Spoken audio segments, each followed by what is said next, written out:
क्या आप एक ऐसे शहर में कदम रख सकते हैं जहां मौत आज भी हवा में तैर रही है और जिसे सरकार ने कभी वापस बसने नहीं दिया? जहां 40 साल पहले लोग सिर्फ 3 दिन के लिए अपने घर से निकले थे और फिर कभी वापस नहीं आए। सोचिए, एक शहर जहां अचानक सरकार आती है और कहती है, बस 3 दिन के लिए घर खाली कर दीजिए। कोई घबराहट नहीं फैलती, कोई सवाल नहीं करता, अपने बच्चों को गोद में उठाती हैं। लोग दरवाजों पर ताले लगाते हैं और सोचते हैं कि 3 दिन की ही तो बात है। लेकिन वो 3 दिन आज 40 साल बाद भी पूरे नहीं हुए। आज भी वहां स्कूल की किताबें खुली पड़ी हैं, बच्चों के जूते दरवाजों के पास रखे हैं और घड़ियां उसी समय पर रुकी हैं जब इंसान ने एक ऐसी गलती कर दी जिसे समय भी ठीक नहीं कर पाया। ये कहानी है 26 अप्रैल 1986 की, प्रिप्यात शहर की। उस रात कोई युद्ध नहीं था, कोई दुश्मन हमला नहीं कर रहा था। बस एक बटन दबा और पूरी दुनिया हमेशा के लिए बदल गई।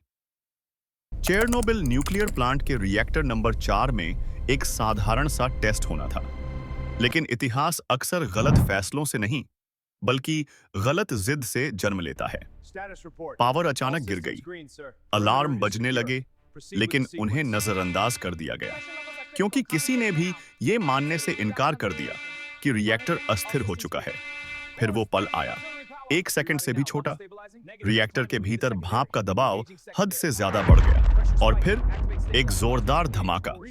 हजारों टन वजनी कंक्रीट की छत हवा में उछल गई। आसमान में एक अजीब सी नीली चमक फैल गई। बच्चों ने पूछा, ये क्या है?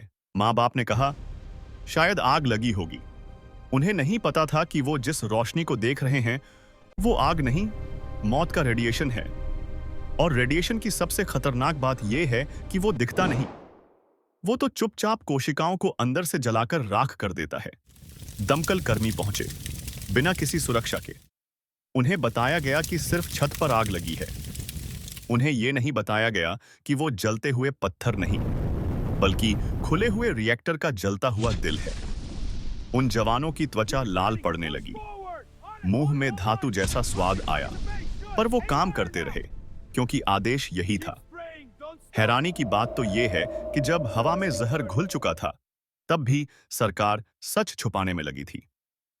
अगले दिन प्रिप्यात में बच्चों की परेड हुई।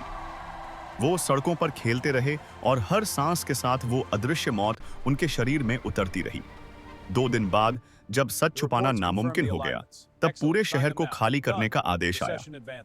लाउडस्पीकर पर वही झूठ दोहराया गया, जरूरी सामान ले लीजिए, 3 दिन में वापस आ जाएंगे। बूढ़ों ने आखिरी बार अपने घरों की दीवारें छुईं, ताले लगे, लेकिन वो ताले आज भी वैसे ही बंद हैं। सालों बाद वहां एक विशाल कंक्रीट का ताबूत बनाया गया, लेकिन रेडिएशन आज भी वहां है। प्रिप्यात आज भी एक भूतिया शहर है। चेरनोबिल सिर्फ एक हादसा नहीं था, वो एक चेतावनी थी, तकनीक से ज्यादा इंसान के घमंड की। आज जब हम फिर कहते हैं कि सब सुरक्षित है, तब चेरनोबिल की खामोश इमारतें एक ही सवाल पूछती हैं, अगर इंसान ने वही गलती फिर दोहराई, तो क्या अगली बार दुनिया को चेतावनी देने के लिए इतना वक्त मिलेगा? अब सवाल आपसे है, क्या परमाणु ऊर्जा वाकई उतनी सुरक्षित है जितना हमें बताया जाता है? अपनी राय कमेंट में जरूर दें और ऐसी ही कहानियों के लिए सब्सक्राइब करना न भूलें।